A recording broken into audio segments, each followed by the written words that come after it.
Bonsoir encore, Mauritanien.com.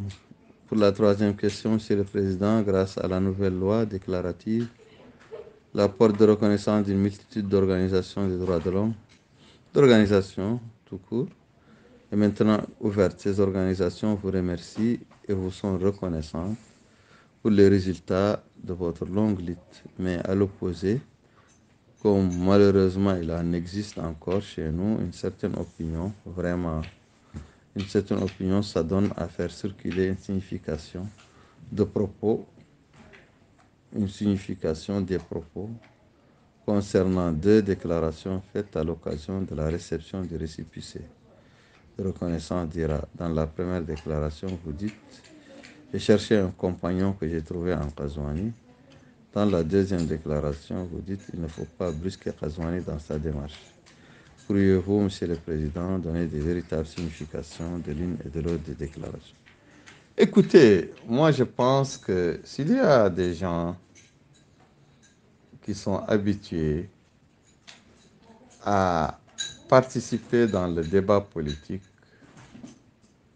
seulement à travers des déclarations sans lendemain, des déclarations stériles, des personnes dont la participation au débat public n'évolue jamais et n'est pas appelée à avoir un répondant, ils ne peuvent pas et ne doivent pas me compter parmi eux,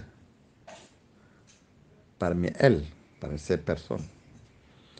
Car moi, j'ai fait la politique en allant de l'avant.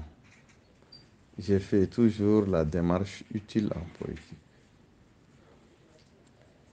À cette occasion de la remise des papiers légalisant Iran Mauritanie dans cette journée solennelle du 31 décembre 2021, j'ai exprimé ce que je ressens.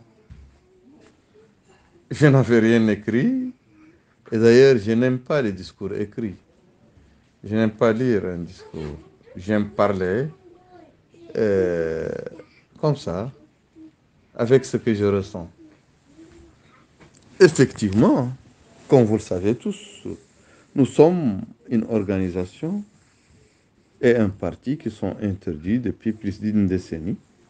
Et nous avons plusieurs fois, plus d'une dizaine de fois, subi la prison, non militantes et non militants, pour un chef d'inculpation bien déterminé et requérant participation aux directions d'une organisation non reconnue, participation à un rassemblement ou à une réunion non autorisée, manifestation non autorisée, rassemblement non autorisé. Tous ces chefs d'inculpation dont nous avons souffert, ils tirent leur source de la non-reconnaissance de l'Iran. Et voilà que cette loi apocryphe, cette loi antidémocratique qui est greffée dans le système judiciaire mauritanien depuis 1964, elle opprime les filles et les fils des Mauritaniens et les prive de leurs droits et les met à la merci de ministres, de directeurs ou d'hommes de sécurité qui donnent ou refusent le récépissé selon leur vouloir. Moi, je pense que nous venons de loin. Et je pense que moi, j'ai bien fait, moi et les gens de l'IRA, de s'investir pour que les autorités changent cette loi.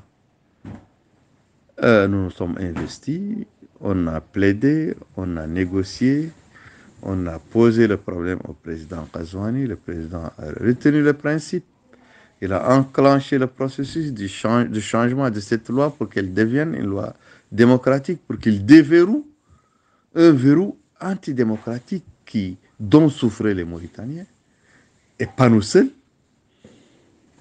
Ça a été déverrouillé et l'enclenchement a commencé par mes entrevues, mes entretiens avec le président Kazouani, et les problèmes que je lui ai posés, dont ce problème, parmi d'autres. Ça a évolué vers le gouvernement qui a créé un projet de loi. C'est parti au Parlement. On a aussi durement négocié au Parlement. On a pu obtenir une loi acceptable du système déclaratif, ou même bonne.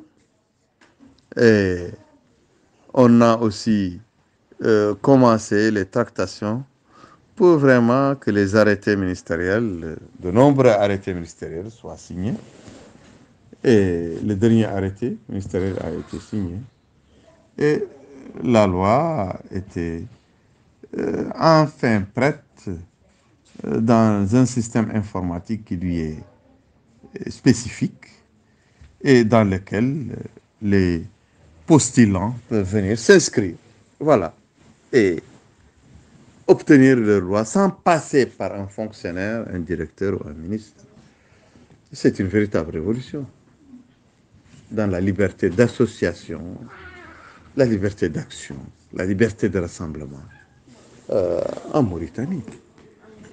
Et Ira a pris à elle, sur elle seule, le fardeau de faire ce travail de titan avec les autorités. C'est l'occasion pour moi de remercier les ministres de l'Intérieur et celui des droits de l'homme, Mohamed Salih Merzoug et Cheikh Ahmed Sidi, qui ont été très disponibles et très coopératifs avec nous durant tout ce travail que nous avons fait avec eux. Et voilà, la loi est enfin prête. Et je fais le discours lorsque le ministre m'a remis les papiers de Ira. Et voilà, j'ai bien dit, je le répète ici, que j'ai cherché un ami que j'ai trouvé en Kazouani. J'ai parlé en Hassania. La traduction a été faite en français, mais je vous le refais moi-même ici. Puisque vous me demandez de donner les véritables significations à ces deux déclarations, mon vœu le plus cher, c'est que je deviens président de la République islamique de Mauritanie pour régler les problèmes des Mauritaniens. À défaut, je voudrais avoir, avant que je n'accède à la présidence, j'aimerais bien avoir un président qui accepte un compagnonnage sérieux, c'est-à-dire un président qui écoute, un président qui comprend, un président qui s'engage, un président qui respecte sa parole. Le président Kazouani m'a écouté sur la loi et sur d'autres questions aussi. Mais pour le moment, il a appliqué, il a respecté sa parole par rapport à la loi. Eh bien, si je ne suis pas président, c'est ce genre de président que je veux rencontrer, que je veux avoir comme interlocuteur. Oui, c'est ce genre d'amis que je peux avoir, que je veux avoir comme président.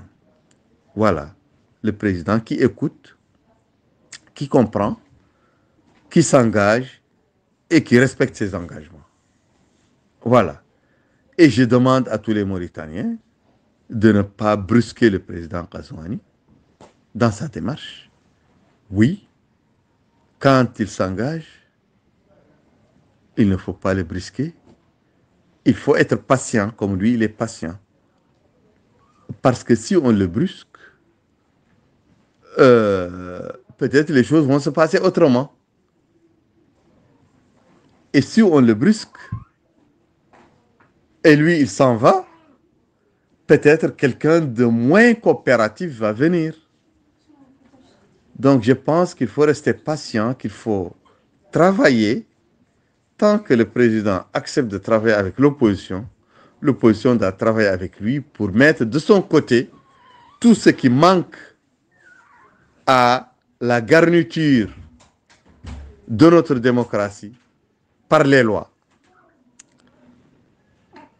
et par les règlements pour que nous puissions mieux préparer les actions futures, surtout une action de recherche du pouvoir et de prise de pouvoir démocratique comme celle que nous cherchons. Mais je n'ai jamais dit que le président Ghazouani a réglé tous les problèmes de la Mauritanie. Mais j'ai dit que par rapport à ses prédécesseurs, il est très différent et positivement différent. Les mesures que nous préconisons pour les associations, des associations civiles qui ne sont pas reconnues, c'est d'aller tout de suite s'approprier l'application, s'inscrire, remplir les cases,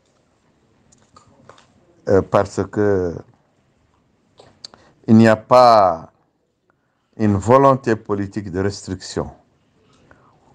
Je vais dire à toutes les organisations, à tous ceux qui veulent entendre, que, étant donné que IRA est passé, aucune autre organisation ne sera refusée.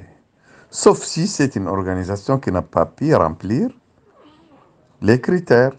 Et les critères sont des critères banals et normaux, qui ne sont pas des critères de grande difficulté, d'aucune difficulté.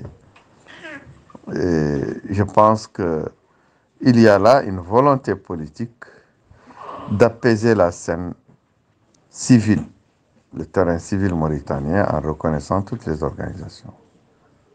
Je pense que, au lieu de s'englier, de s'enliser dans des débats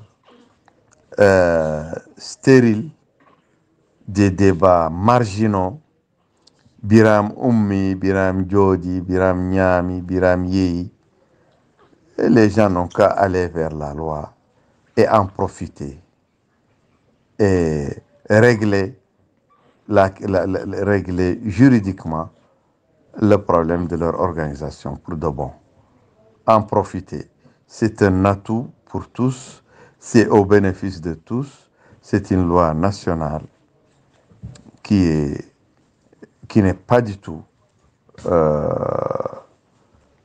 qui n'est pas une loi sélective et qui est une loi impersonnelle.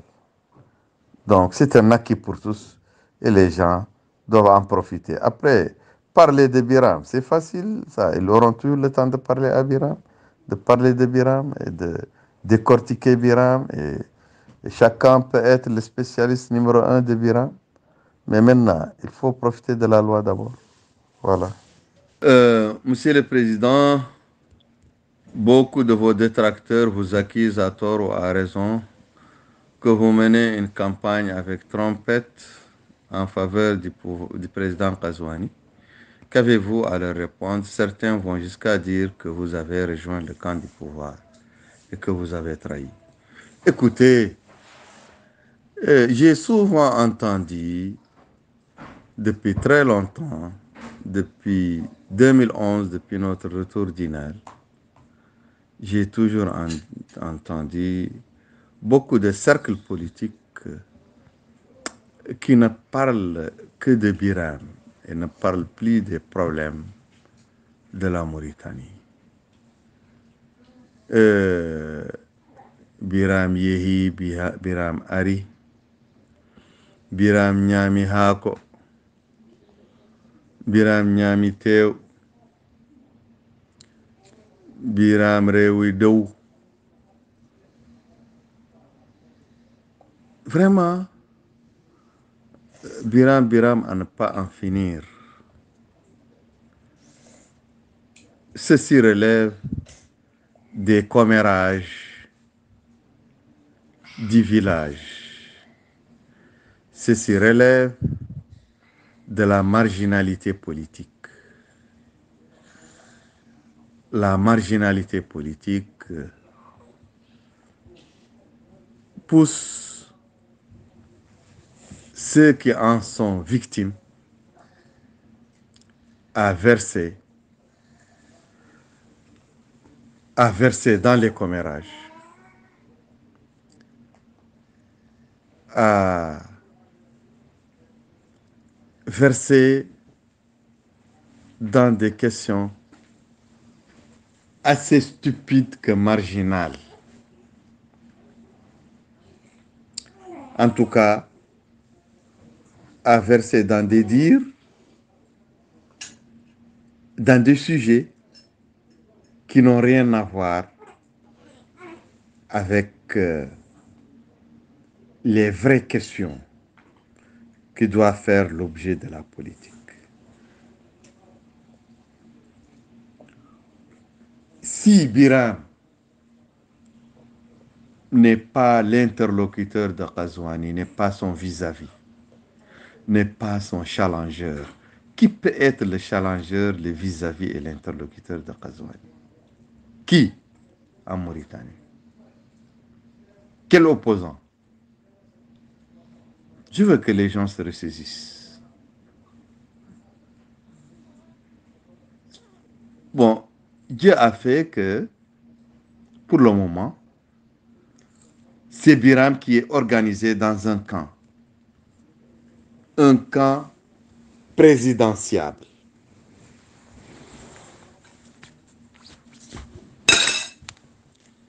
Et je pense que il faut dégager un projet de société, un projet de prise de pouvoir, une démarche de prise de pouvoir, un projet politique, un projet électoral qui ne peut se construire que sur le terrain. Il ne peut pas se construire dans les réseaux sociaux, donc dans l'irréel, ce projet, cette démarche politique. Ce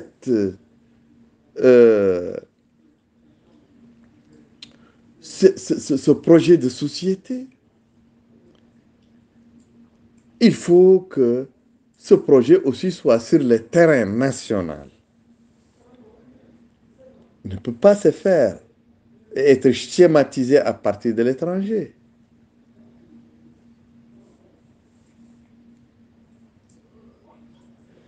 C'est pourquoi moi je pense que j'ai fait la politique. Ici en Mauritanie, je suis face à un pouvoir dirigé par Ghazouani. Moi, je n'ai pas encore décidé de prendre les armes. D'ailleurs, ce n'est pas dans le fil de mes idées de faire une guérilla et de venir dégager un pouvoir. Ce n'est pas dans le fil de mes idées de chercher des officiers qui peuvent m'aider à prendre le pouvoir par la force. Ce n'est pas dans le fil de mes idées.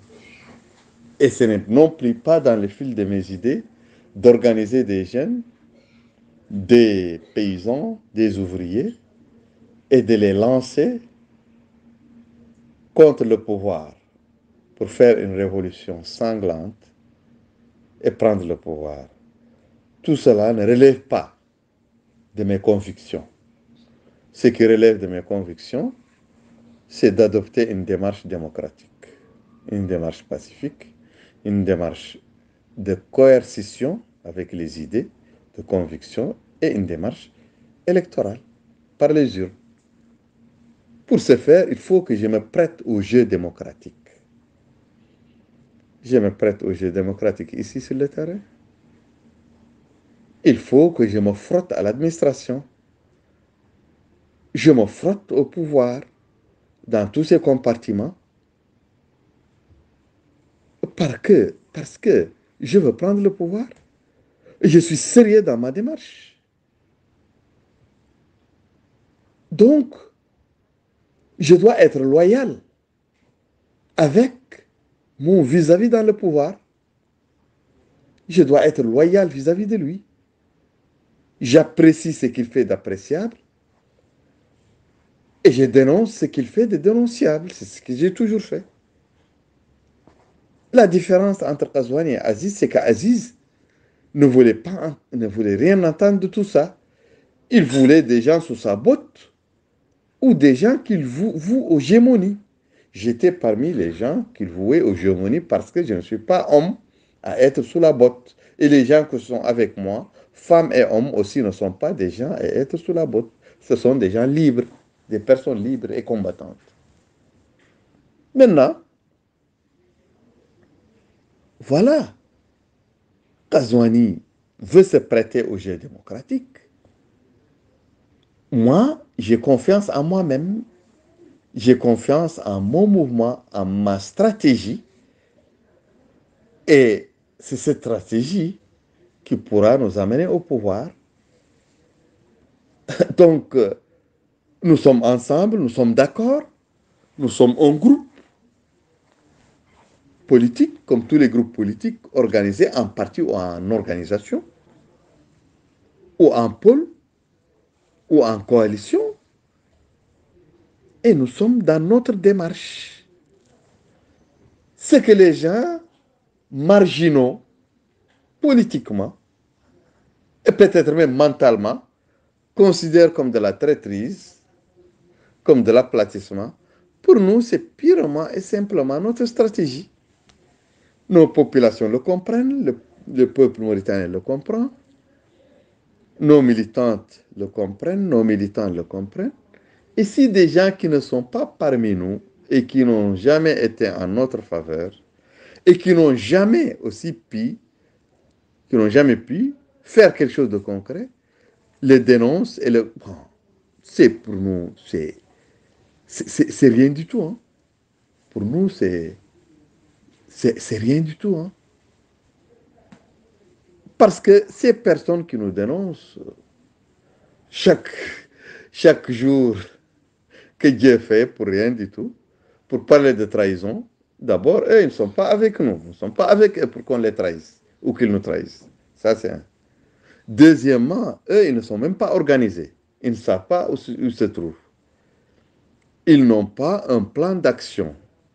Ils n'ont pas un plan concret de démarche, une démarche concrète de participation politique ou de prise de pouvoir. Ce sont des gens égarés, qui excellent dans les insultes. Voilà, dans les gros mots, les propos grossiers, et voilà, dans les réseaux sociaux. Et nous considérons que nous sommes bien là où nous sommes. Hein. Mais nous considérons ces gens-là qui parlent ainsi, on va les attendre. Les élections législatives, municipales et régionales prochaines, où ils vont être, où vont-ils être? Les élections présidentielles prochaines, en 2024, et les élections législatives en 2023, où vont être ces gens? Et qu'est-ce qu'ils vont faire? Et qu'est-ce qu'ils vont obtenir? Je n'ai jamais oublié la campagne qui a été faite contre nous de manière acharnée, acharnée, pendant les élections législatives, alors que nous étions en prison. Moi-même, j'étais emprisonné. Pour dire que nous avons vendu la Mauritanie aux bassistes, et que les bassistes vont égorger le reste, et nous sommes les égorgeurs avec les... Mais les populations n'ont pas écouté ces gens, parce que ces gens tous sont restés au pilori, et n'ont pu faire élire aucun député. Et nous avons été élus de la prison, et on a fait élire des gens qui ne peuvent pas être élus sans nous. Oui. Et les élections présidentielles, ces gens ont fait campagne contre nous, pas contre Ghazouani, qui est le candidat du pouvoir. Ils ont fait toute une campagne contre nous. Mais qui a eu le dessus? Hala ne peut rien faire. Tout ça, c'est dit Hala. Les gros mots là, trahison, Djamfade, tout ça, ce sont des gros mots qui sont bien pour WhatsApp, pour les gens qui aiment les gros mots dans le WhatsApp. Mais ça s'arrête là, mais ça n'a aucun résultat politique. Voilà, je vous remercie, toutes et tous.